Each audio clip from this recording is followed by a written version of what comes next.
I mean, ladies and gentlemen, we got 70,000 carats. What does it convert into? It's 1.4 million. I think that means it's at 2 per, or not 2 per, sorry, 20 per instead of what potentially we thought maybe 25. I just spent 4.2 million coins on Caleb Williams, bro, and he's not even the best quarterback in the game. So then it comes out to 2, 3, 4 AP. 4 AP for Caleb Williams, which isn't bad.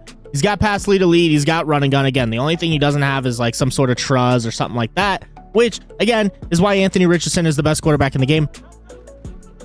Oh, Sean Taylor's there. Sean Taylor, let's go. Get Caleb Williams on the field already. Ooh, Caleb. Okay. Caleb. Golly, man. My offensive line is blocking like Caleb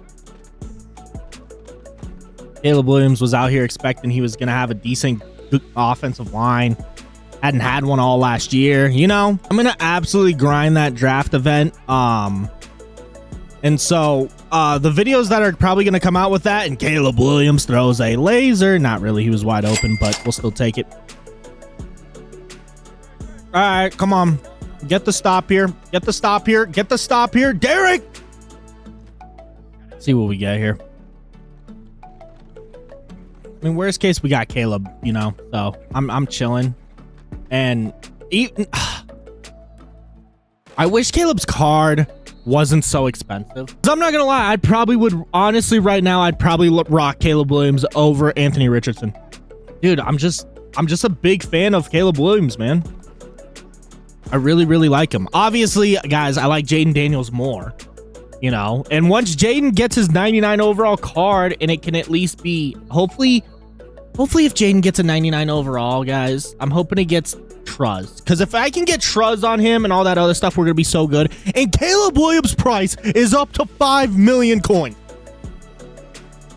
I have a serious question, and I need to know, am I a scam artist if I just play this game, one game with Caleb Williams, try to sell Caleb Williams for 5 million so I can make 300,000 coins worth of profit instead of losing coins, and then fill in the next game with the draft promo, or not the draft promo, with the NFL draft? I could sell him and profit 300K because we bought him for 4.2. Like, that's like unheard of. Usually when I buy cards, I lose coins. But what sucks too is I really want Caleb Williams to show out. And like I was going to say, dude, yeah, so I just really like Caleb Williams. Oh, Buckner, you got to catch that. That's insane. You have to catch that. But like I was saying, man, I really just like Caleb Williams, seeing him out on the field, you know, just because I think another reason why I like seeing him out on the field is we don't normally see Caleb Williams. We have not really had a good Caleb Williams all year. Did we get him last year? I don't think we got him last year. Maybe we did get him just later. Oh wait, no, maybe we got him, but it was later. That's a crazy catch. We did not get a Caleb Williams last year. Okay, good. I was correct because I was like, I swear we didn't get a Caleb. And we did not. First card of Caleb Williams was his game time card. That's right, 88 overall. And then he did get that team builders, but that team builders was not good. Actually, it wasn't bad, but it didn't play for very long. Someone else already put him up for 4.5. Okay. We can get a second game with Caleb. I will not scam you guys. You guys are welcome. Caleb Williams just fumbled. Randall McDaniel picked it up. That could have been really bad. Now with Caleb, do I think Caleb is still going to be very, very good in the NFL? Yes, I do. I find it a little crazy that... I shouldn't say crazy. I think it was very frustrating what the media did last year. They were all hyping him up and the Bears up, which is totally fine. There's two things that the media messed up on last year, which I think, and Caleb Williams, okay. They hyped up the Bears way too much for a team that obviously had offensive line issues. And they hyped them up like, hey, could they be the playoffs? Could they win, you know, the division and all these things, right? And then the second thing that they did is... oh my goodness, Caleb, run. Let's go, baby. The second thing that they did is they downplayed Washington and was like, Washington's not going to be very good. All this, right? Which it's fine for them to get predictions wrong. I'm not expecting them to literally get everything right from the beginning of the season. The issue is when Washington started playing good and then Caleb started and the Bears started struggling, they were like, well, we always saw this coming. Like, that's what media members were doing. Dude, not every media member was doing it, but there were... Oh my goodness, what a play. But there was definitely enough people out in the media, which sports media just is something else, a whole nother discussion. Like, yeah, we just saw this coming. You know, this just makes sense. When you actually look at it, it just makes sense. Washington, you know, new culture and all this. And I'm like, no, Washington was given no shots. And also it sucks for the Bears because they hyped them up so much. No, they just weren't ready yet. Their coach just still sucked. There was a lot of issues. They should have beat Washington. Instead, they handed off the ball to a motherfucking offensive lineman who fumbled and then lost on a Hail Mary because, yeah, we know how that went. The dude's celebrating and then the Hail Mary. So, like, it's a whole nother thing. And I just don't like how the media handled that all last year with Washington and both with the Bears. Like, I feel like for Bears fans, it was honestly very unfortunate and just honestly stupid with how they responded. And now what's even crazier is now there's media members who are saying, hey, if Washington doesn't make the conference championship again, then this season is a failure. These are just coming from, like I said, sports media people. So people on TV where they got to get their views. So they got to say things. But like Washington, in my opinion, just has to make the playoffs and potentially win one game next year for it to be like at least a decent season, right? I know we made the NFC Championship, and that's great for us. That is great. And I'm still expecting good things, man. I'm expecting us to have a winning record. I'm expecting us to make the playoffs. I'm hoping we can at least win one game, win the wild card round and then,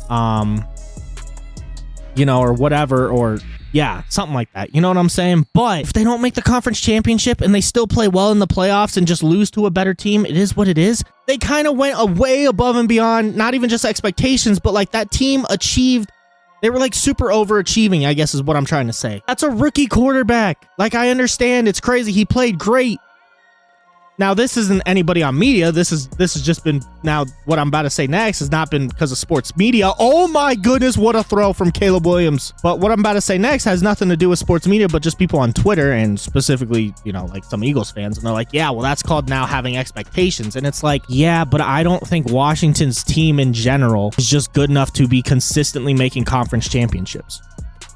We had a lot of very close wins. We had some fluky wins last year and just a lot of things that went our way. And we beat a hurt Detroit Lions team, like they were definitely hurt a little bit. They still Detroit still should have played better. I'm not saying anything like that. I'm not trying to take away credit from Washington. They played absolutely fantastic. I was very impressed. I also just think you're literally trying to set up the team for failure when you go, the season's a failure if they don't make the conference championship. It's like, really? Is it? Because what if we play really, really good and then we get in the playoffs and we just get a bad seeding or whatever and we play the Eagles right out of the wild card round? If we don't make playoffs, here's what I think, some conversations got to be. That's tough for us. First thing is, why didn't we make playoffs? Was it injuries? Was it things just didn't go our way? Did we end up losing those close games? Things just didn't go our way. And it just looks like our team took a step back. Like the whole team looks like they took a step back, but obviously Jaden Daniels looked like he took a step back. Now, the other thing is, why does it look like Jaden Daniels took a step back? Is this just what's normal, kind of common? Like, hey, second year slump. We'll have to see how he responds in the third year. Did he still have some good moments? Did it look like an absolute disaster, right? Now, I understand if we look bad and look like we're not ever in the playoff picture and our team is just like, we're out the gates 2-6 and it's not even like a tough schedule and we've had some bad losses. The media where it's like, hey, they don't make the Super Bowl. They don't make a conference championship. I'm like, that's so stupid, bro. That's so stupid. That's really dumb. I have a big problem with how sports media handles a lot of things and how they talk about things, where basically we try to put people on such a high level just so we can bring them down, and try and give them unrealistic expectations. And I think that's just really, really dumb. And I just think that's what we do for a lot of people. And another thing I don't like with sports media sometimes is they will not accept when it's like, hey, what you thought didn't happen and you were wrong. For example, what happened when Washington played Detroit, right? And I mean, this also, It's also a mix of what I'm saying of sports media, like actually on TV, and then just people on Twitter. Washington beats the Bucks. They got no chance against Detroit. They're not going to beat Detroit. They're not going to do it. We beat Detroit. Well, you know, Detroit was hurt. Detroit was injured. I mean, if we really look at it, Detroit doesn't have the greatest defense, so Washington could really thrive under this, so it makes sense why they won. And I'm like, yeah, it does make sense, but the odds did not say Washington was going to win. And so what the fluff? Oh, Annie didn't catch that? What the heck? I'm going to be honest with every single person. Last year, going into the draft, you will see videos of me saying, I want Caleb Williams in Washington. I wanted Caleb Williams in Washington.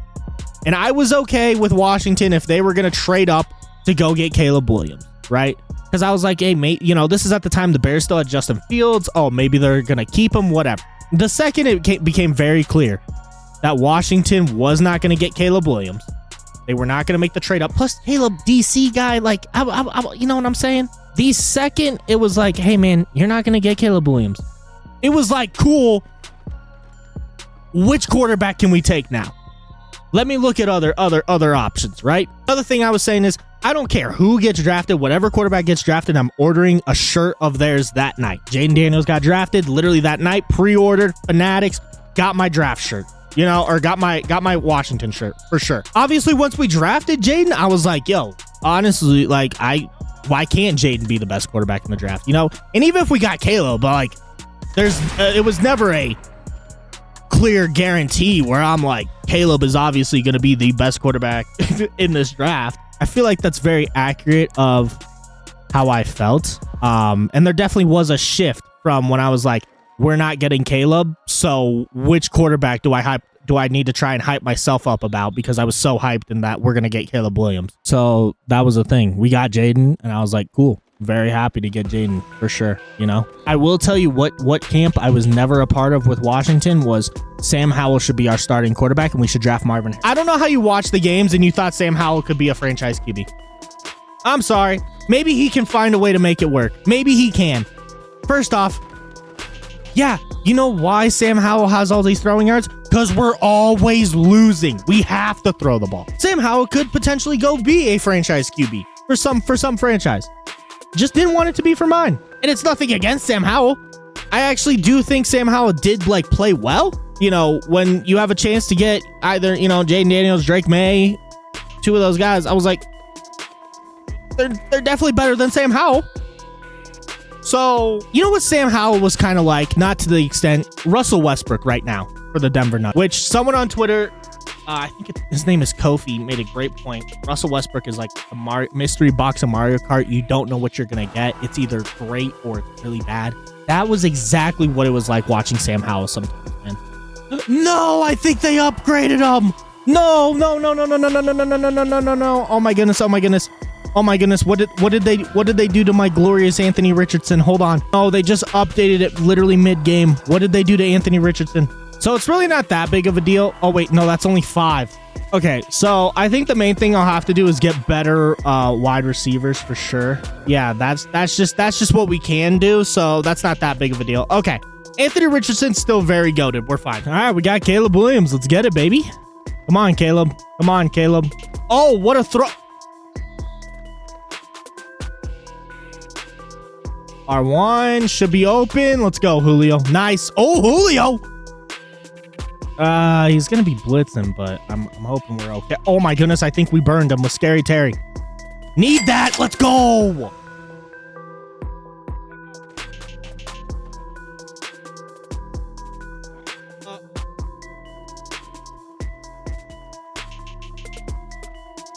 All right, well, let's see what we got. Vernon Davis, wide open. That's what we got. Let's go. And let's see what we got. Oh, Scary Terry. Got him. Not gonna lie, kind of hoping I get a stop here. Get him to quit. And we can sell our Caleb Williams, be happy, and move on with our day.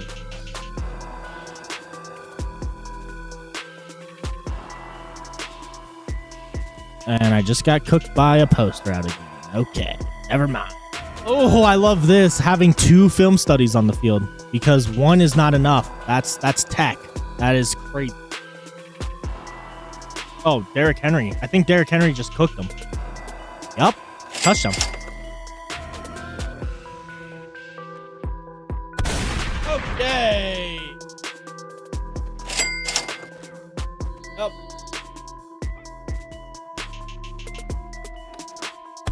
Yes, let's go. There we go. All right. I will catch you guys next time. Peace.